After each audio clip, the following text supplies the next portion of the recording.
All right, everyone, I want to welcome you back to another episode of YuSkool. To all who shall see these present greetings, today is Thursday. Thursday. I forgot to change it on my notes. Thursday, May 25th, 2023. And it's only 214 more days till Christmas and 275 more days until Amma Blossom. Ooh, I don't know which one I'm more excited for. This show will start in the matter of 10, 9, 5, 3, 2, 1, 0. And this happens to be episode number 141. So I would like to introduce the table. It is myself, and to my left, or if you're watching on YouTube, that would be maybe to the right. To the right is my beautiful wife, Ashley. Welcome to the podcast. Thank you for having me. I don't have my headphones on, so I don't was gonna either. hit some Yeah, things, but go for it. I kind of like not having headphones on. Yeah. My ears get sweaty. As it's getting warmer, I can see that. Yeah, my face, it'll make my cheeks hot. I get sweaty ears. You get hot cheeks, I get sweaty ears. Hot cheeks. Sweaty ears. The reason why I don't like the headphones is on my mother's side, they always had hot ears. That was a big deal. You know my mother's side always got hot ears. Maybe my mother's side has hot cheeks. You never know. So, last episode, by the way, thank you for coming on the podcast. You're welcome. Did I say that? Yeah, I had a lot going on, so I'm glad I can carve some time out for you today. So thank you for joining me on the podcast. And last episode 140, I started off the podcast by talking about, it was Tice's birthday. So it was May 17th. And talking about Tice. But, the next day was Merle's birthday. Mm-hmm. And I never actually got to talk about Merle's birthday, what we were doing for Merle's birthday, if we were doing anything for the boys' birthdays together, since our boys' birthdays are 17th and the 18th back to back. Keeps us busy. But I talked about how Tice was a good kid and he's got a good heart. But, the other thing I didn't say about Merle, because I didn't talk about his birthday, was what a good kid that kid is. And he is. Happy birthday to Merle, even though it's a week later. But happy birthday to Merle. He turned 8. Ooh.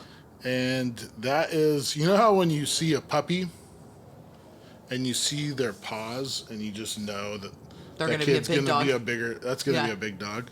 I feel the same way when I see Merle. I see his paws, I see his features.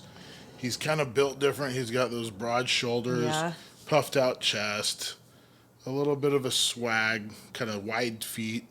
And I want to say that dog's going to be a little big. Yeah. I would have to agree. He's definitely not, him and Tice are built very differently. In fact, Merle has officially now is, I think, a size bigger in pants. I had to go up. Tice is still fitting in a 7 where Merle needed an 8 for his booty. Really? Yeah, and his thicker thighs. And he is the same. I bought them shoes for their birthday, and they are the same size shoe. He's got that booty. He does. He's got the foot. He does. The wide foot, though. I think he gets the wide foot and the booty from the Thompson side. I would agree. It does not fall from my side of the family. I should clarify, not so much the Thompson side. That comes from the Sand side. So your grandma's side of the family. So my grandma's side. My grandma was she would say that she was a big boned family. She said she was big boned. That's where I got my big bonedness, and that's where she said Kyle got his big bonedness from. Kyle also got the height, though. I don't know that Merle's going to get the height. Well, the height would be an added feature. Yeah. That would be a plus. But I didn't get the height either. No. So I'm not assuming that Merle's going to get the height. Tice now, he might get the height on the other since he takes out to the other side. Maybe. He was standing in the kitchen the other day. I think just in his underwear or something right before bed. Anyways, he just looks so skinny, but long. Yeah. He looked longer. His legs and torso look longer to me. Taller. Yeah. So on the Merle part of it though, taking after the Sand side of the family, that Sand side of the family, there was 8 brothers or something from Minnesota that came, and 3 or 4 of them came over to California in the early 1900s. And they are a strong, thick bloodline of Norwegians. They're born and bred, 100% Norwegian. My grandmother was 100% Norwegian. They come from a border town along Minnesota and what is it, South Dakota? No wonder like Merle likes the Vikings. That just is like bred in him. Well, that Viking blood must be in him because he's blonde haired as blonde haired could be. Yeah, blue eyes, pale, pale skin. That like he'll tan in the summer though, because where were we at lunch the other day? And I said to you, look at Merle, he looks like you, where he's getting that tan skin, but his hair gets like that whitish blonde color in the summer. And the freckles. And that's in the freckles. That's exactly what you look like when you were little. Exactly. And the other thing is he's just got a little fire in his belly. He's got a little attitude. Little? I think he's getting that from that Sand. And when I say Sand family, I don't say Sand plural, Sands. I say Sand singular because there's a difference between the Sands family and the Sand family. That is correct. We're a single grain. Do you want to hear something kind of funny, though? Yes. My great-grandmother, Sand, Grandma Adeline Sand, her maiden name was Thompson. She was a Thompson. She married a Sand. This, yeah. Then, when they started having kids, they had my grandmother, Alta May Sand. She married a Thompson, Merle Thompson. So they went full circle. They went. They did. Thompson, Sand, back to Thompson. Has nothing to do with the extra fingers and toes on each hand. No, nobody was related to each other. That was from the Ozark mountainside. That's from the Thompson side. That comes from the other Thompson side. Don't be confused with the Thompsons, because I can solve this Thompson problem for you. They're not actually related, or are they? Dun dun dun. Anyways, Merle has those features. Yeah, he does. So I want to think that those are those Viking features because he's got the hair, got the paw. Now he does this thing lately where he lifts one eyebrow, and it's not just a little, like it is a full-blown lift of one eyebrow. Like The Rock. It's hysterical. It's just like The Rock.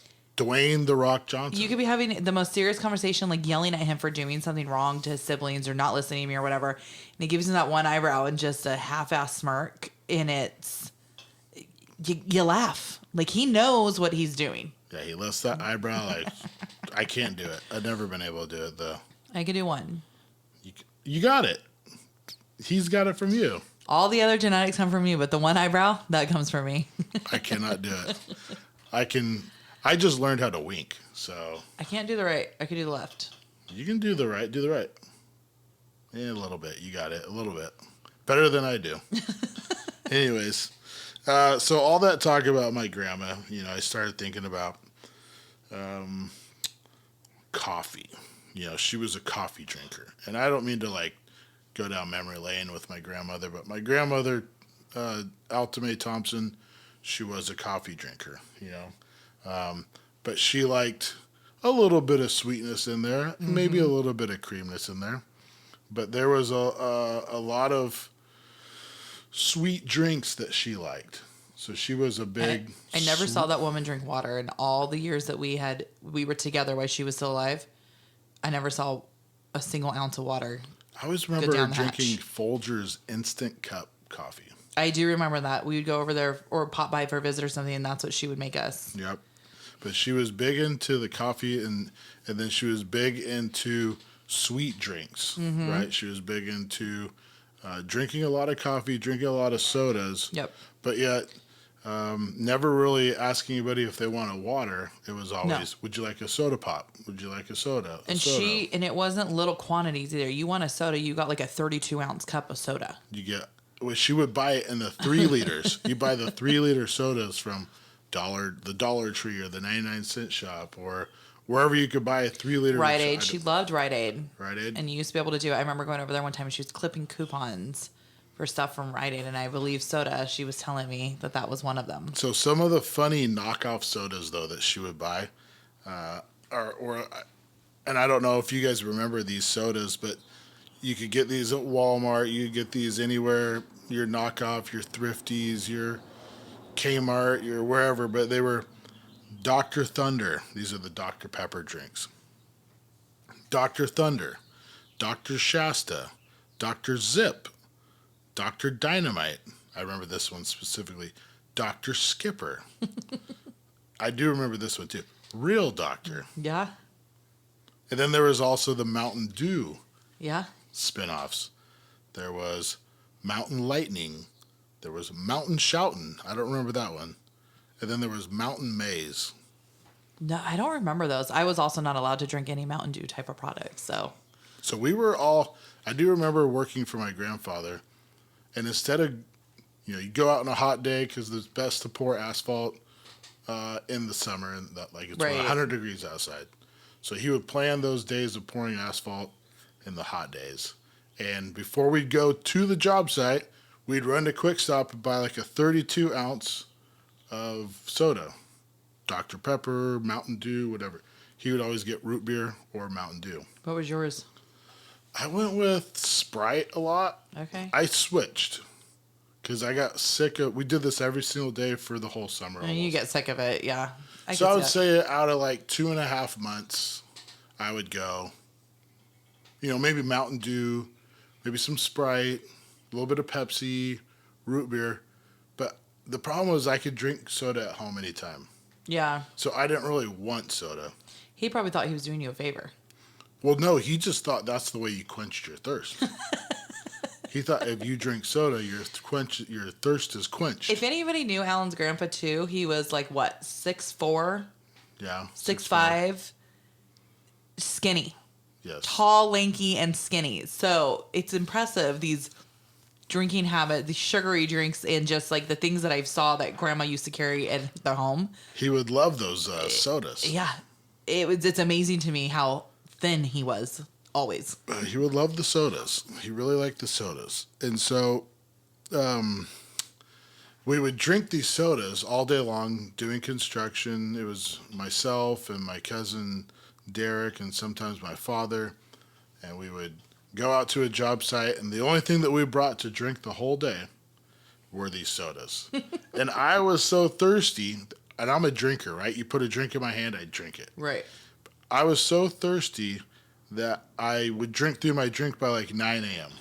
Because we would get out there at 7 a.m., drinks done by 9:30 or whatever, and I'm thirsty as can be, so I'm finding the local hose bib, putting my head down there, turning on the hose, and just pounding water. And I remember one time we were at Simpson Paper, and I had no idea that this hose spigot and hose was coming from the water solution that is breaking down the paper. Oh, jeez. Paper pulp. But they just have this hose set up. That way you could use it to spray stuff off. Right. Not meant to drink. Right. So my cousin comes around the corner, him and my grandfather, and I'm got this hose wide open. I'm just drinking. But it's this solution, and I couldn't really taste it. It just tasted funky. Yeah. But it was the solution they were using to break down the pulp in the paper. Did they stop you? They stopped me immediately. My grandfather said, "Are you thirsty?" I said, "Yes." Get in the truck, took me over. He's like, "You got to drink some water to flush that out of your system." He's probably thinking he has to call poison control. I think he thought I was going to die. But did he tell your mom? Yeah, I told my mom. And I also told my father, and he's like, "Yeah, you're not supposed to drink that. That's not good for you at all." So anyways, with the sodas, though, I would drink these sodas and be so thirsty. And then sometimes if there wasn't a hose bib, I would not have anything to drink. Yeah. And so I remember one time at the bus barn in Linden, we were at the Linden bus barn paving the road in there.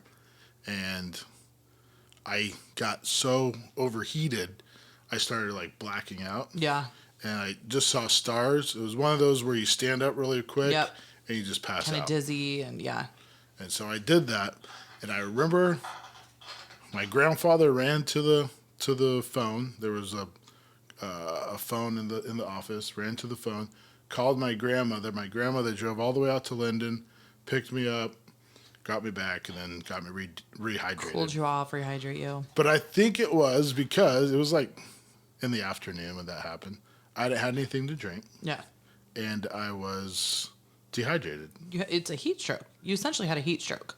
Yeah. Right? You didn't have all those things in your body, and I was pounding soda and Mountain Dew.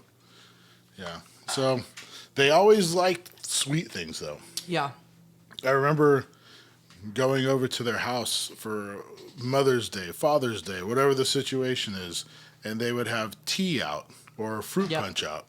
And they wouldn't just make a tea, like a sweet tea. No, it was a sweet tea. It wasn't just like a brewed tea. But it's not just a regular sweet sun tea. It was a tea that would give you a cavity. Yeah. I watched your aunts make it before, and there's no measuring or anything. It's the bag of sugar just dumped into like their sun tea container, and they're mixing it up. But you got to do it too, like when it's warm. Like you can't ice it down either, so that sugar dissolves. But I've watched, and then they transport that from that container and they put it into a different, like a bigger one, because then they add all the ice. But do you remember those? Process. Remember in the 80s and 90s we had those cooler jugs? Igloos? Yeah, the igloo cooler jugs. That's exactly those orange ones. That is exactly what I saw your aunts do with the sweet tea one time. We were up in Jamestown, and I was like, what is happening? My aunts loved those things, right? Because they would put everything into there. Yep. Put the ice in there, and then get a cold iced tea with lots of sugar to the point where you got to make an appointment at the dentist's office that following Monday because you got 3 cavities already. Teeth falling out and rotting. Not just like a tooth decay, but like that one that rots up by the gums. Yeah. And you can see it. It's like throbbing. Yeah. They did that, and they also did that with like a fruit punch. Mm-hmm. You know, they would have that. It's probably with like Sprite and all that stuff in Sprite, it. Huh? fruit punch, Tampico or something. They pour it all into one. Bunch of ice. Then you go swimming all day, and you probably drink about 100 cups of that. I remember those. Those were great summers. But all those sweet drinks, we don't make those anymore. No. I did it a couple years ago for Easter. I did the one with the rainbow sherbet in it, and it was so good. When we had Easter, right when we first moved here, I did a whole thing with the rainbow sherbet in it, and the pineapple juice. And next time we get together as a family, we should be in charge of bringing the tea, the sweet tea. I'll do it. I actually have stuff that I can. I have like sun brewed, like sweet tea. No, I have brewed. I have stuff that we can brew it with. No, they would make it the lemon the Lipton. Lipton. No, that's what I'm saying. I have the Lipton. You brew it. You set it outside like the day before, and you put the tea packs. I'm saying I have the sun tea. You have to buy a special tea for it. It's like sun tea. So I have those in the house, and you put those in, and I have the container and everything, the glass one with like the little spout, and it has like some cherries and watermelons, I think, on it. Now we're talking. That would bring back some nostalgic memories for me. McKenna did ask the other day if she could make some. I guess she saw a TikTok or something and wanted to make it. So maybe I'll let her. It's so old, but now it's coming back. And now it's cool again. Now it's cool. When I bet back then, those igloo coolers were not cool. Like, coming around the 2000s. No. People kind of got They're coming back, though. So Stanley, I saw this. The brand Stanley is making these jugs. Like these, like, they're calling it, like, drink jugs. And it's essentially the same thing. It's just a different brand now is, like, making them. And they're all over, like, look at these great drink jugs. And I'm thinking to myself, these have been around since, like, the 80s. It's called an Igloo, and it was orange. So one time, a family trip. This was a short family trip. We went with the Skempers to Columbia over the weekend. We stayed at Minor Mart in Jamestown. Mm-hmm. Woo! Minor Mart. That was it was a hotel right along 108. It had a swimming pool, and it had a cheesy Bug Betty looking room with HBO. It had HBO. My dad was in hog heaven. Swimming pool, HBO. So anyways, we go up to Columbia. It's called the Fireman's Muster. And it's a whole weekend long thing. And my dad, he's all excited because he was in the Bucket Brigade. And the Bucket Brigade is a bunch of guys on the fire department, and they're shuffling water between each other's arms. There was a whole bunch of guys there. I remember, I'll name drop a few. I remember like Vanderplatz, Mark Hogan, Dennis Bitters, a couple other guys, and those are the guys that I remember just off the top of my head. But there was like a chain of guys, and they would put the bucket in the water and hand it while they're grabbing an empty bucket, put it in the water, turn it and hand it. And whichever team of volunteer firefighters filled up this thing first won. So we would go do this, and my dad thought he was pretty cool because he was competing in this thing, right? It was like one of the times of the year. Did they ever win? Yeah. Did they? What They would go up against Linden. What would you get? You would get prize? Like a voucher for the Columbia. I think you get to like go back home and say, we won the Fireman's Muster. Sarsaparilla. Maybe you get like a plaque that you get to put in your fire department. But that was back in the day when Rippon's volunteer fire department was a big deal. Yes. That used to be a big thing. He loved being in the volunteer fire department. And there was a whole group of guys. They were like a family, right? Mm-hmm. There was a whole bunch of guys that were in it together. But they would go up there and do that. Anyways, my mother, I'm getting sidetracked. My mother entered a raffle before the bucket brigade. Yeah. And at the end of it, they called her number, and she won in front of everybody. And she won this neon yellow, neon pink, neon turquoise igloo. Oh, all right. And you see them, they came back out. Yeah, because there's like coolers and everything that like match us. So it's the retro. Yeah, they're all the neon 90s colors. Yeah. And she also got like a lawn chair with it. And she also got an umbrella with it that all matched. Okay. You should ask her about it sometime. I should call her about it. She probably gleams from ear to ear. She probably still has it. She probably does. Or if she doesn't, she just got rid of it. Oh, for sure. It was sitting over there 100%. For the next 8 years, we drank out of that thing all summer long. I bet you the spring broke in the dispenser button. You just have to scoop it out of the top. I specifically remember a 4th of July party. Our backyard was full of puncture vines, but the only one feature that we was a doughboy swimming pool. Oh, yeah. And so it was just us family. We didn't have cousins over, nothing, but it was like my mom was making chicken and doing drinks and stuff like that. I remember it was a 4th of July deal, and she got out that cooler, and we drank out of it.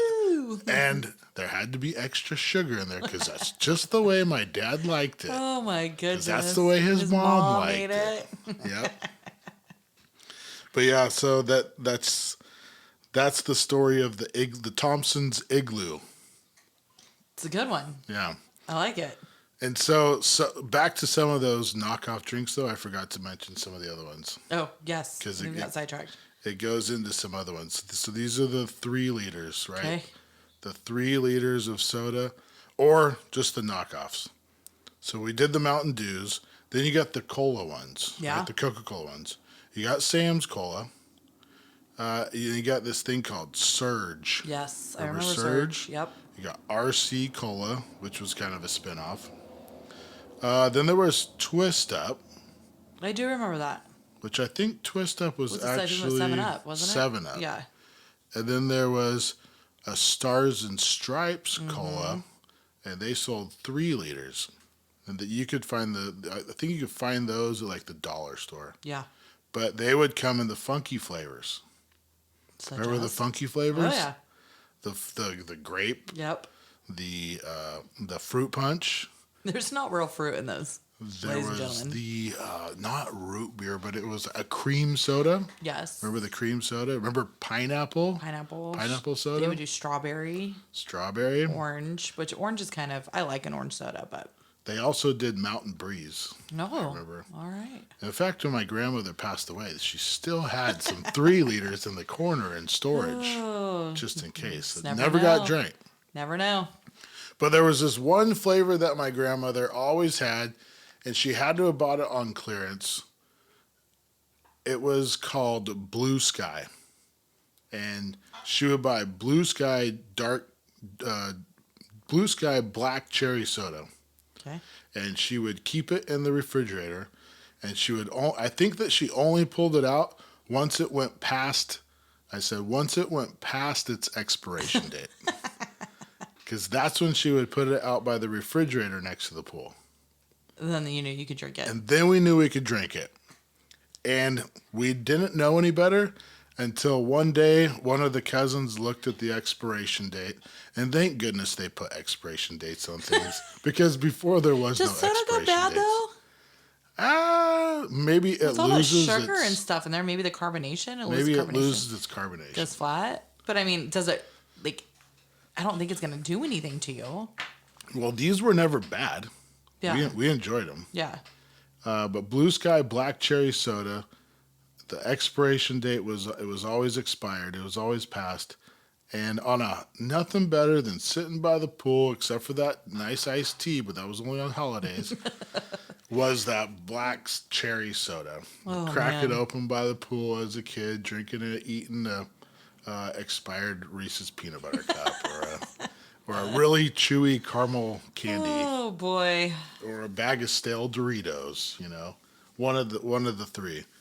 But normally that black cherry soda was sitting next to a Diet Pepsi or a Pepsi or one of the other knockoff sodas or whatever the drink was. But the logo on the soda was always the logo from a few years ago. That's how you knew. Yeah, exactly. That's how you knew they were expired. And I believe that's why we ended up checking them, was because look at this logo. This is like so 3 old. Logos ago. I think it was the Ray Charles. Oh. You got the right one, baby? Yeah. Right? That was the logo? I think so. You got the right one, baby. Yeah. Uh-huh. Yeah.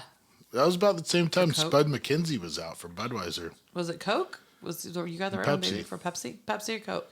Pepsi? I can't remember. Can't remember either. Anyways. But yeah, so those were the liquids that I think we need to bring back, especially the tea. I could do the tea. I get down with some tea. You don't want any expired soda? No, I don't know. Where would you even find expired soda? I mean, that's like when you hit up like a Dollar Tree or like a food bank, or you buy it when it's good and you hold on to it. I mean, you can expire it yourself. I think that's what we have to do. Yeah, you could. Anyways, let's wrap it up. All right. That was it for today's podcast. It's just just a little taste into, I guess, gearing up for summer, right? Those are some fun summer memories. Yes, those are all summer memories, now that you say that. Yeah, we're gearing up for the summer. And if you live out in the country, you know you're going to get a puncture vine in your foot. Mm-hmm. That's just part of summer. I can't wait. Tomorrow's last day of school for the kids. Everybody's getting out. Oh, yeah. We're all gearing up. Any fun? Hold on before we School's out for the summer. Any fun summer things you got planned? We're going to Mount Herman as a family, and then the kids have lots of sports camps. So we have football camps and basketball camps and volleyball camps. So we're doing all the things, all the camps. Yeah, but they love it. I don't have to force them to do it. Like they come home begging me to sign them up for these. So they're pretty excited. One really cool thing that I thought we should look into, and it looked pretty reasonable, was they had that inflatable water park. Yes, Lake McSwain. So if anybody has ever been... Don't go on the day we want to go. Yeah. Well, let us know how it is, too, because I've heard that it's awesome. So... And it's reasonable. Yeah, it wasn't a horrible price. And I'm afraid of inflatable devices to have fun on, just because they are probably dirty. Yeah.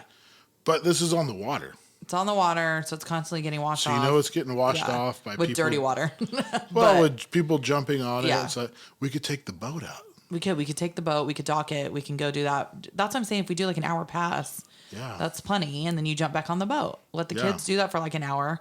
Have our lunch or whatever. I thought it was an all-day pass. You could do an all-day or an hour pass. How much is the all-day pass? Almost $40 a person, and it was like 20-something, like half the price. Oh, you should do the all-day. And then you could come and go. Back and forth, back and forth. We could do that too. Pack a hot lunch in our... Pack a hot lunch? We're going to barbecue on that thing, honey. We got a barbecue. I got a BBQ. I like a good hot dog when I'm on the boat, you know? Old Blue Dog, that barbecue's always ready. So good. Just a little twist of the propane and we propane just have to remember the propane tank and a lighter. Yes. We've forgotten that a couple times. Yeah. All right. Well, good luck this summer. I hope we do all those fun things. I'm excited. And have a good time. And especially make that sweet tea. Yes. Do it. All right. To all the men and women out there serving this beautiful country, whether it's air, land, or sea, we salute you. To all the first responders and first responders, whether you're two-legged or four-legged, thank you for your service. Everyone have a nice long day. YuSkool out. First responders, second responders. When the first ones aren't good.